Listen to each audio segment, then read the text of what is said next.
Muy buenas tardes a todos nuestros participantes, a todos los que vienen a acompañarnos en el último evento de la Semana SCAD. Ha sido una semana fructífera, muy interesante. Arrancamos hablando de drones, hablamos de prótesis, hablamos de econometría, hablamos de algoritmos de consenso y para darle un cierre con broche de oro, ahora vamos a hablar de la ingeniería en ciencia de los materiales. Pues ha sido un gusto que nos acompañen a lo largo de este evento y para cerrar con el broche de oro ya pasamos desde la Universidad de Ohio, ahora nos vamos hacia el sur, hasta Paraguay. Hoy viene a presentarnos María José Báez, la temática de la ingeniería en ciencias de los materiales y su impacto para el futuro. Muchísimas gracias a María José, muchísimas gracias al grupo de MB de la Universidad Nacional de Asunción y pues María, esto es todo tuyo. Muchas gracias. Muchísimas gracias. Voy a presentar mi pantalla.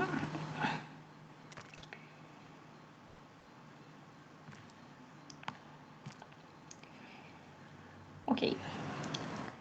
Bueno, muchísimas gracias por estar aquí, por invitarme, ¿verdad?, a este webinar de la ingeniería en ciencias de los materiales y su impacto para el futuro.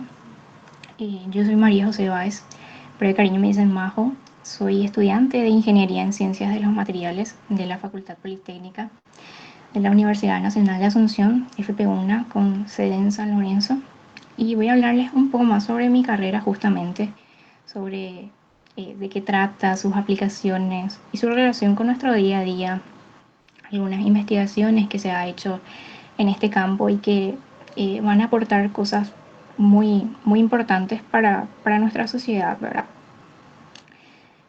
Seguro que lo primero que se preguntan, ¿qué exactamente es la ingeniería en ciencias de los materiales? A mí particularmente me pasa que voy a algún lugar y me preguntan lo que estudio, se me quedan viendo medio raro porque acá particularmente en sí es rara escuchar sobre la carrera, es bastante nueva y de hecho que solamente en mi facultad de momento se puede estudiar, ¿verdad? Por un lado tenemos a la ciencia de los materiales que se ocupa del estudio de la relación entre estructura y propiedad de los materiales, y por otro lado la ingeniería de materiales que se fundamenta en la relación estructura-propiedad y diseña la estructura de un material para conseguir un conjunto de propiedades, ya que muy pocas veces un material va a tener todas las propiedades o todos los requisitos que se requiera, ¿verdad? Entonces va a ser necesario someterlo a técnicas para obtener un nuevo material a partir de otro o de otros, ¿verdad? A lo largo de la historia, ¿verdad?, las civilizaciones generalmente se conocen por el nombre del material que alcanzó el mayor grado de desarrollo, por ejemplo, la edad de piedra, edad de bronce, etcétera, ¿verdad? La utilización de los materiales en ese entonces era totalmente un proceso de selección. El hombre primitivo solo tenía acceso a un número muy limitado de materiales que encontraba a su alrededor en la naturaleza, como piedras, arcilla, cuero, etcétera, ¿verdad?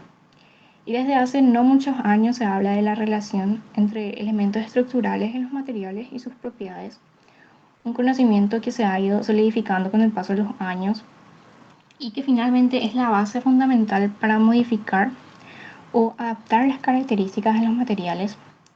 El avance en la comprensión de un tipo de material suele ser el precursor del progreso de una tecnología. Y el progreso de una tecnología, en consecuencia, nos favorece. ¿Por qué? Porque trae mayor confortabilidad para nuestra existencia, ¿verdad? Hoy en día todo lo que hacemos lo hacemos con ayuda o gracias a la tecnología, utilizando nuestros aparatos celulares, las computadoras, etcétera, ¿verdad? Entonces podemos decir que a lo largo de la historia el hombre ha sido un ingeniero de materiales o ha ido aplicando conceptos de ingeniería de materiales, quizás sin saberlo, porque ha ido obteniendo nuevos materiales a partir de lo que tenía, ha ido transformando materiales a partir de lo que tenía, quizás de lo poco que tenía, y quizás sin tener total conocimiento de eso, ¿verdad? De lo que estaba haciendo finalmente.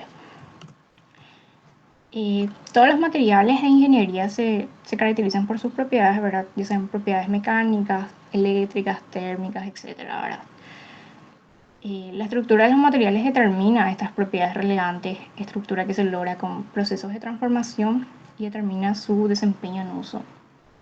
Esos conceptos están relacionados y componen la base finalmente de la ciencia de los materiales. ¿Y qué tipo de materiales tenemos? Tenemos los materiales metálicos, los materiales cerámicos, los polímeros o materiales poliméricos, los materiales compuestos también. Los metales quizás son los que más conocemos porque son los más utilizados en prácticamente todas las áreas. Y son aquellos materiales que son buenos conductores del calor, de la electricidad, que poseen alta densidad, tienen una elevada capacidad de reflexión de la luz, ¿verdad? Los cerámicos son materiales que incluyen minerales de la arcilla, cementos, vidrios también. Son materiales que son aislantes térmicos que a elevada temperatura en ambientes agresivos son más resistentes, incluso que metales y los polímeros. Se caracterizan por ser duros, son ligeros, pero a la vez son bastante frágiles. Su capacidad de resistir al calor y por otro lado su resistencia al ataque químico son debido sustancialmente a la fortaleza del enlace entre sus átomos, lo que le confiere un alto punto de fusión, de dureza, de rigidez. Y estas propiedades se alcanzan finalmente sometiéndole a una alta temperatura, que sería la cocción, para obtener sus propiedades deseadas, ¿verdad? Y los polímeros, que mucha gente cree que son nada más plásticos, en realidad es un concepto mucho más amplio porque se refiere a una sustancia compuesta por grandes moléculas, mejor dicho, macromoléculas, formadas por la unión de una o más unidades simples que son los monómeros. Y debido a su gran variedad de propiedades, los polímeros sintéticos como los naturales juegan un rol esencial en nuestras vidas. Los polímeros abarcan tanto los plásticos sintéticos que conocemos, como por ejemplo el polietileno, que está más que presente en nuestras vidas, y también están los polímeros naturales como el ADN, ¿verdad? Y por último tenemos los materiales compuestos, que como su nombre indica son materiales que se forman por la unión de dos o más materiales para conseguir la combinación de propiedades que no es posible obtener en materiales originales. Y estos compuestos pueden seleccionarse para lograr combinaciones, qué sé yo, combinaciones poco usuales, ya sea de rigidez, de resistencia, de peso, de rendimiento a alta temperatura, etcétera, dureza, por ejemplo. Estos materiales nacen de la necesidad de obtener materiales que combinan las propiedades de los cerámicos, que combinen las propiedades de los plásticos, de los metales. Por citar un ejemplo, ahora en la industria del transporte son necesarios materiales que sean ligeros, que sean rígidos, que sean resistentes al impacto, que resistan el desgaste. Propiedades que quizás no lo encuentre todo junto, ¿verdad? Y tenemos también otros materiales que en los últimos años la necesidad de hacer componentes cada vez más pequeños y livianos ha dado paso a la disciplina de la nanotecnología, que son materiales a escala de los nanómetros, materiales muy pequeños. La nanotecnología es prácticamente la tecnología del futuro.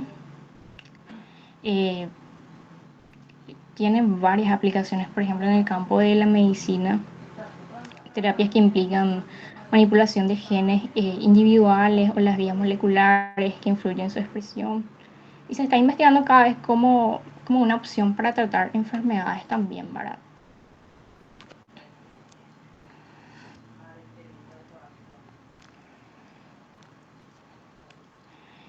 ¿En qué se fundamenta entonces la ingeniería de materiales? Se fundamenta en sus estudios científicos, lo cual estudia profundamente las propiedades de los materiales que lo conforman, incluyendo toda la creación con cada detalle y la tecnificación, observando si se requiere alguna modificación, estudiando cada una de sus partes. Y tiene un rasgo por sus grandes técnicas de crear, diseñar o proyectar la formación de un material para conseguir otro, ¿verdad? Y entonces, ¿por qué es importante estudiar las propiedades de los materiales?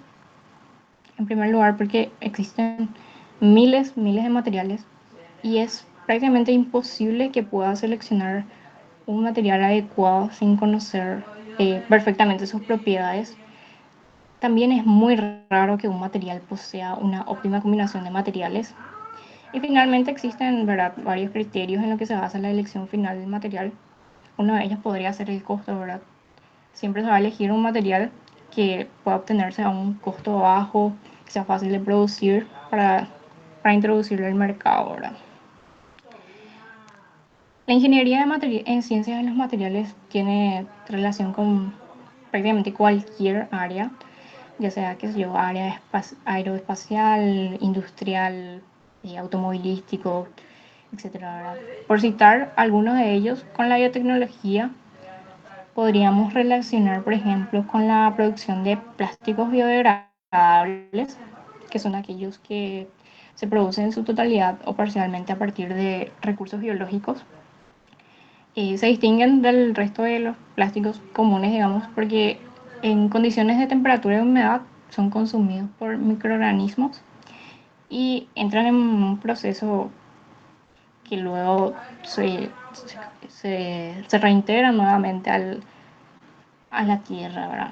Se convierten en abono, digamos.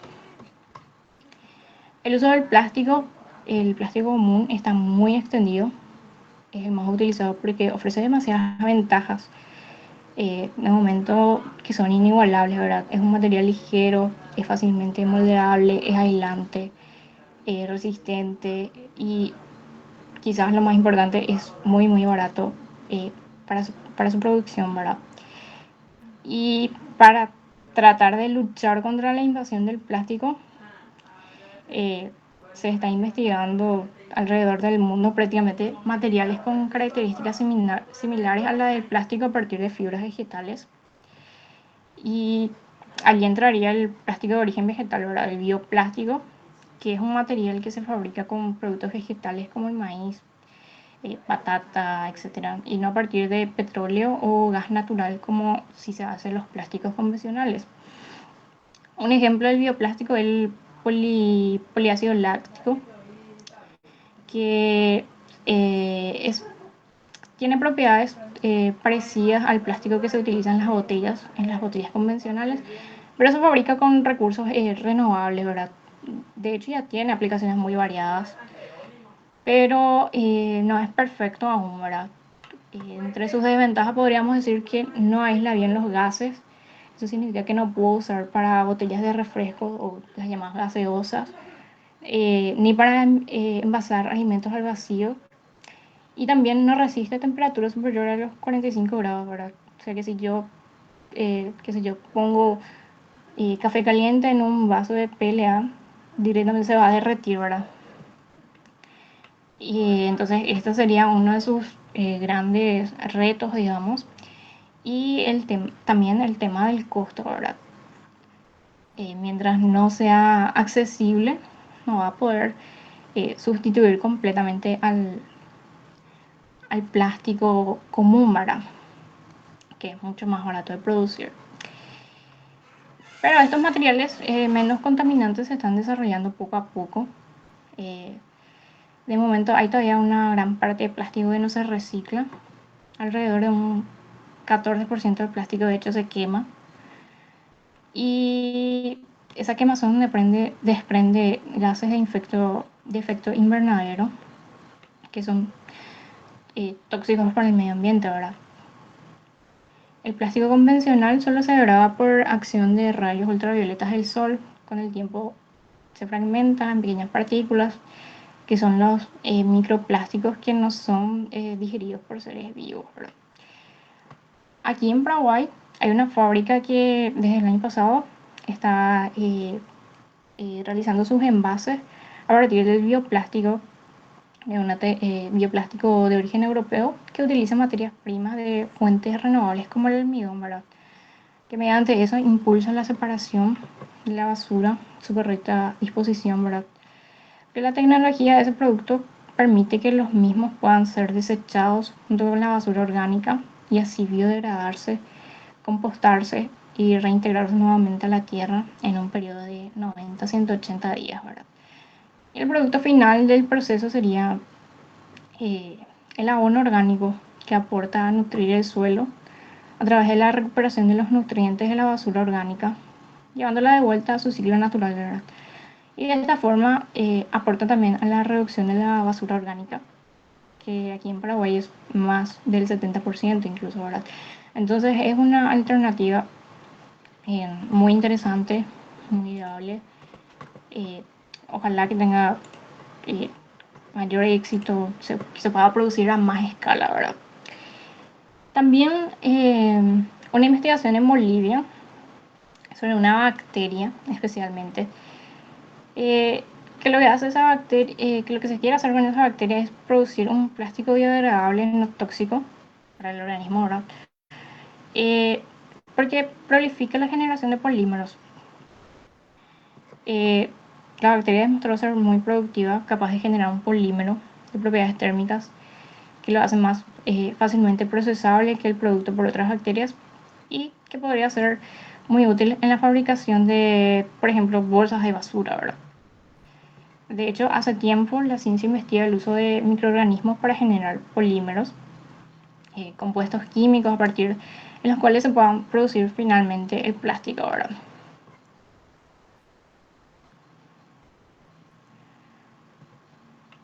La industria todavía sigue decantándose por el uso de procedimientos químicos, empleando especialmente derivados de petróleo para la elaboración de estos materiales, porque los procedimientos con las bacterias todavía son muy costosos.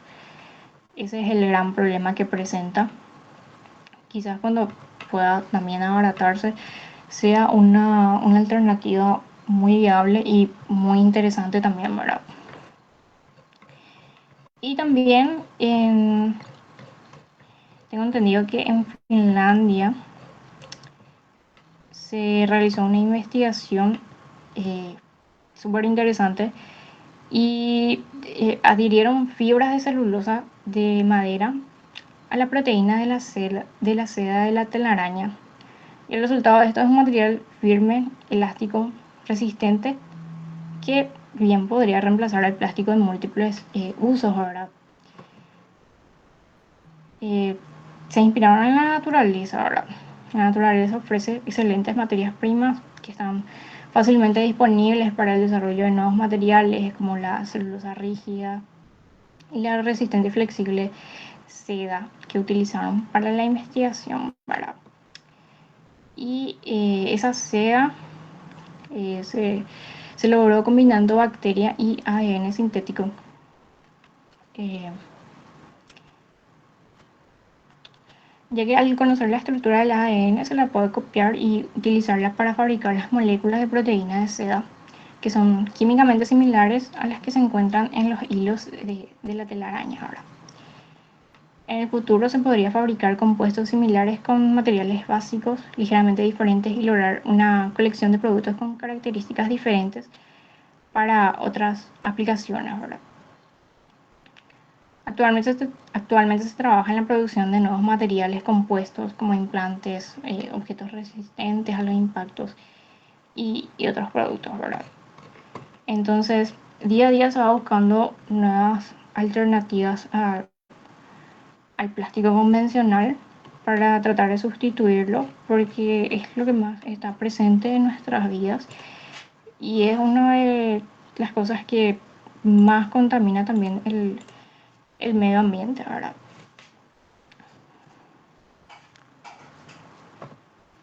También la ingeniería en ciencias de los materiales se puede aplicar a la medicina, hablando específicamente de polímeros en la medicina. Ahora, la mayor parte de los polímeros en realidad no satisfacen todos los requerimientos necesarios que los polímeros utilizados en la medicina, porque estos deben cumplir con determinadas funciones. En la actualidad se han ido perfeccionando los polímeros ya existentes y se han desarrollado nuevos para aplicaciones específicas dentro del campo de la medicina. Ahora, los polímeros de uso médico presentan una baja densidad y se les puede dar forma fácilmente. También son biocompatibles. Ahora, ¿en dónde se pueden encontrar polímeros? Se pueden encontrar polímeros en implantes cardiovasculares, en los casos de insuficiencia cardíaca, por ejemplo, estrechamiento de los orificios de la válvula mitral del corazón. Se hace necesaria la sustitución. Los rebordes de estas válvulas se elaboran a partir del teflón, que son polímeros similares al polietileno, pero los átomos de hidrógeno han sido sustituidos por el de flúor, ¿verdad? También cabe destacar la utilización del teflón en bypass coronarios y en oxigenadores de sangre durante intervenciones quirúrgicas, ¿verdad? En aplicaciones ortopédicas podemos encontrar en las uniones de prótesis de caderas y de rodillas. Se utilizan elementos óseos de un material estructural de relleno entre el implante y el hueso, ¿verdad? En estos casos obviamente se debe tener en cuenta la biocompatibilidad y el grado de porosidad de estos materiales. Los polímeros también se utilizan en los implantes para la administración sostenida de fármacos. Se utiliza una matriz polimérica o ácido poliláctico o ácido poliglicólico que es implantado en el cuerpo humano para la liberación sostenida de fármacos. También recuerdo que investigadores de la Universidad Politécnica de Madrid han desarrollado una nueva tecnología que permite modificar la superficie de los biomateriales metálicos para mejorar su intervención con el medio biológico. El procedimiento que se denomina silanización por vapor, que consiste en recubrir la superficie del material con una capa de menos de una milésima de milímetro, en la que es posible unir moléculas que se encuentran de manera natural dentro de nuestro organismo. Esto aplicado a materiales utilizados para la fabricación de prótesis disminuiría, por ejemplo, la posibilidad de rechazo de un implante, lo que aumentaría su vida útil, ¿verdad? Una investigación demasiado importante, un avance demasiado importante para la medicina, ¿verdad? El disminuir la posibilidad de rechazo de un implante.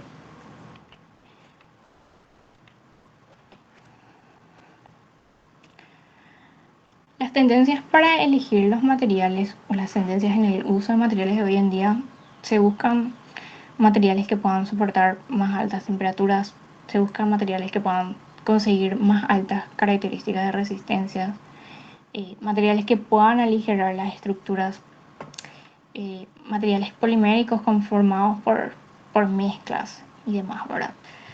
Y también, obviamente, materiales que sean bajos en costo, como ya lo dije, ¿verdad? Siempre se va a optar por algo mucho más barato, por algo que sea difícil de producir, ¿verdad? Y entonces, ¿por qué estudiar ingeniería en ciencias de los materiales? Porque la importancia de los materiales es probablemente incluso mayor de lo que habitualmente se cree, porque prácticamente cada segmento de nuestra vida cotidiana está relacionado en mayor o menor grado por los materiales. Por ejemplo, el transporte, la vivienda, la comunicación, la recreación, alimentación, etc. Porque el desarrollo y la evolución de las sociedades han estado íntimamente vinculados a la capacidad de sus miembros para producir y conformar los materiales requeridos para satisfacer las necesidades, ¿verdad? Entonces, se podría decir que el ingeniero en ciencia de los materiales es el ingeniero del futuro, porque día a día nuestra sociedad va avanzando, nuestra moderna y compleja sociedad va avanzando y va requiriendo de, de nuevos materiales, ¿verdad? Nuestra sociedad no descansa, entonces la producción de nuevos materiales tampoco va a descansar. Además que tiene demasiadas áreas de aplicación, prácticamente cualquier área que se desee, ¿verdad? A mí particularmente me gusta mucho el campo aeroespacial, complicándome un poquito siempre, entonces me iría por ese lado, ¿verdad?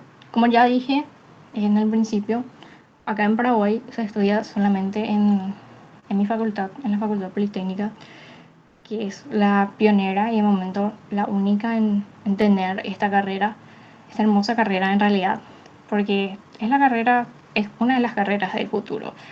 Entonces, es demasiado importante para nuestro día a día y para el progreso de nuestra sociedad también. así como ha sido desde siempre prácticamente, ¿verdad?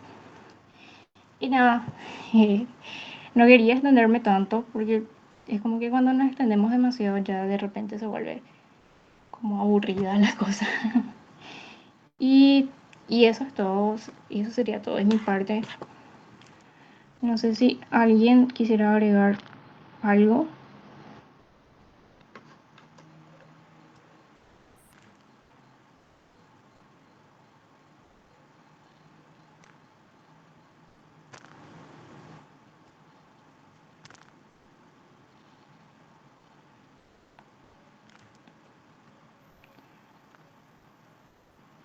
Bueno, María, fue muy chévere, muy interesante toda esta temática. Esperemos poder seguir contando contigo en las próximas charlas porque de verdad, sí, es cierto, la ingeniería en ciencias de los materiales es algo muy importante y ya es inherente a nuestro día a día. Es claro y sobre todo para lo que tratábamos a lo largo de la semana, de las prótesis y todo esto, y sobre todo las que son internas, es fundamental que los materiales puedan ser compatibles con el cuerpo, pues, y también para posoperatorios. Entonces, pues de mi parte, no tendría preguntas. No sé si alguien tenga alguna pregunta que si quisieran, pueden levantar la mano o enviarla por el chat.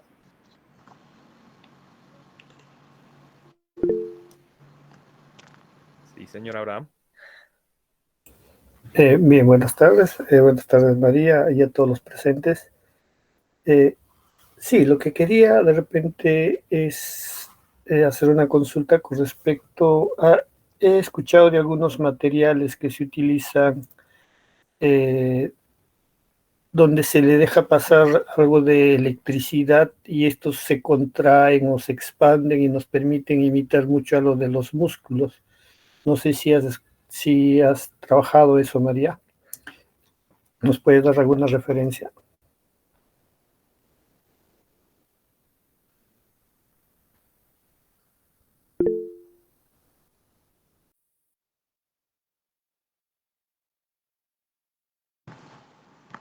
Y la verdad que aún no me ha tocado trabajar con este tipo de materiales, pero sí se está avanzando mucho con eso, justamente para el campo de la medicina, ¿verdad? Eh, como para conseguir que los implantes que tengan menos rechazo, por ejemplo. Para esas áreas son las que más se están buscando desarrollar nuevos materiales, ¿verdad? Que va a ser un gran avance para la medicina.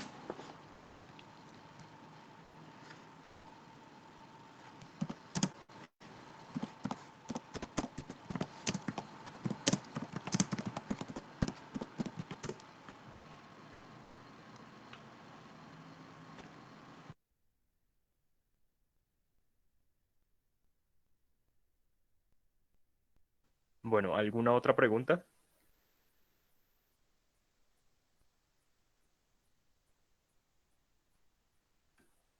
Listo, pues no siendo más, muchísimas gracias a la Nacional de Asunción, la UNA, si no estoy mal. Eh, Ha sido un placer tenerlos, esperemos que sí, que continuemos teniendo este tipo de eventos porque la verdad la semana fue muy exitosa. Muchas gracias también a todos los que nos han acompañado a lo largo de estas charlas. La idea era llevar temas variados a todo el que quisiera oírlos y de verdad que algunos de ustedes nos han escrito, nos han agradecido. Muchísimas gracias por eso. Eso nos motiva a seguir con esto y pues este sería el final de la semana de control, automatización y robótica con un énfasis en ingeniería este año. Recordemos que esto es un evento anual que organizamos aquí desde la Universidad Distrital, desde los capítulos de IEEE. Y pues no siendo más, muchísimas gracias y esperemos encontrarnos hasta una próxima vez.